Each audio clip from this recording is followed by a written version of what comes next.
Hello, this is the TradeSite US Stocks, Futures, and Forex Market Preview for the week beginning Sunday, the 27th of August, 2023, ending Friday, September 1st. So let's talk about the calendar layout first here. We've got, obviously, it's the end of August. This is the wrap up of summer. We know the markets typically pick up better. We had a good trading day on Thursday, by the way. That was awesome. And we're hoping to see more action like that once we get past Labor Day. But usually that is the full end of summer. August did not turn out to be quite as exciting as it can be from time to time. So there's a few things to keep in mind about this week. Thursday is the end of month, so that's your statement printing day. So it'll probably be a little bit light. So we're hoping for action Monday, Tuesday, and or Wednesday. Friday is the first day of September. However, it also leads into the 3-day Labor Day weekend, with Monday being a holiday, the 4th. So we won't, usually people are out of town for that on Friday, maybe even leaving Thursday because it's end of month statements. So, if there's going to be any action, you got to think it's Tuesday, Wednesday. I can't imagine Friday is going to be interesting, and Thursday probably not either. So we'll just take it and play it by ear. In the meantime, here's the dollar index daily chart, inched up a little bit this week. Obviously, Forex has not been super exciting. Here's the pound dollar inched down finally on Friday a little bit. The euro dollar also lower. The pound yen came back just a bit. The ES, this is the S&P futures, and kind of a flat week, basically, as you'll see, closed about where it opened. We've got no new signals or anything like that on it. Let's check the S&P real quick here. I want to add the secret to this. It should have been on this already, but let's get it on. And here we go. So, no counts really to speak of there either. Let's do the same on the NASDAQ real quick. Love how fast you can add these things in Ninja. Again, no counts that matter here. Russell 2000, on the other hand, might have a count going just because it moved down a little bit more. Now it's still only at a 5 on the Seeker. So no real signals pending on any of those. And, of course, the Russell's mid-range for the last long time. Really been narrow this year on the markets in general, but never really broke down either. Crude oil, talk about flat over the course of the year. Look at that. I mean, just nowhere. We're obviously in full hurricane season at this point, so we'll see if something still hits over the next month or so. Obviously, very warm waters in the Atlantic. And then here's a look at gold. Nothing here, obviously. In terms of the Bitcoin, now sitting at 26,000. It dropped a bit a couple weeks ago, and it's been sitting here. Not the excitement that it once was. TLT, the 20-year bond ETF, hanging near lows, which means rates have been up, obviously. The VIX closes the week at 1568. That's back down. It had hit almost 19 at one point the week before.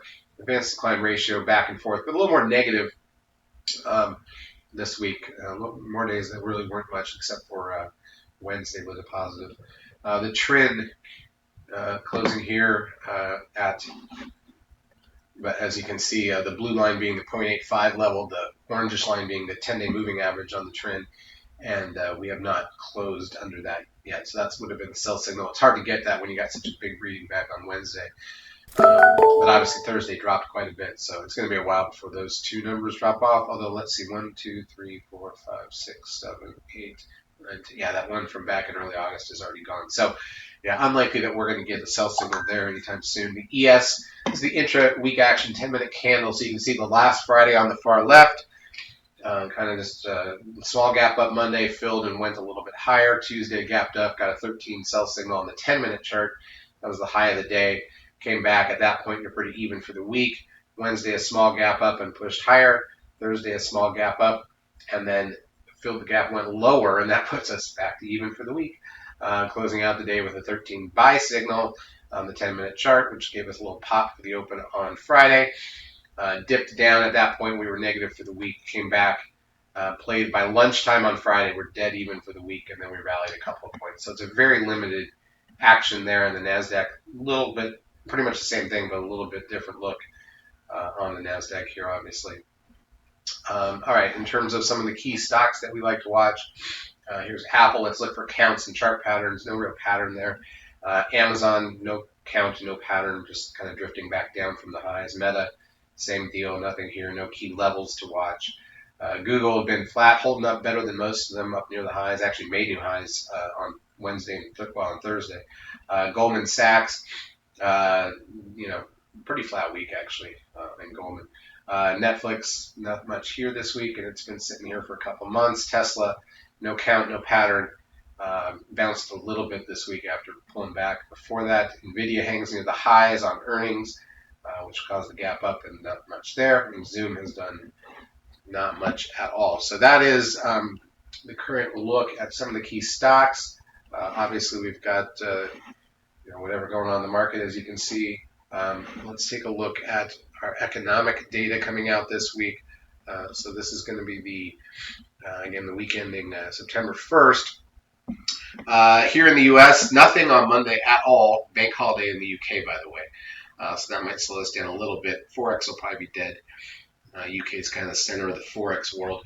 Tuesday, with the housing price index at 9 a.m. Eastern Time, CB consumer confidence and JOLTS job openings at 10 here in the U.S. Wednesday, we've got the preliminary GDP. Remember, this is the big one. So the first look at GDP for the second quarter. So this is typically the advanced is the big one. This is the preliminary. This is the second look. It won't be as big of a deal. Expected at 2.4. Goods trade balance also at 8:30. Preliminary wholesale inventories at 8:30. Pending home sales at 10. Crude oil inventories at 10:30. And then in Thursday, we've got the Challenger job cuts at 7:30. Personal income and spending, along with the weekly initial and continuing jobless claims numbers at 8:30. Chicago PMI at 9:45. Natty gas at 10:30. And on Friday, the unemployment rate, that's one of our big three, so we'll do even less size for Forex Thursday night going into Friday. Manufacturing PMI numbers and construction spending at 10 a.m. So that's the whole week, the big one being the unemployment rate, but that's on Friday leading into the 3-day weekend, so not much to expect there. That's our outlook. We'll see what we get. Charts, as usual, brought to you by NinjaTrader. If you've not yet taken the trial of our services, feel free to do so. We will help you out for a couple weeks. Have a great trading week. Have a good Labor Day weekend.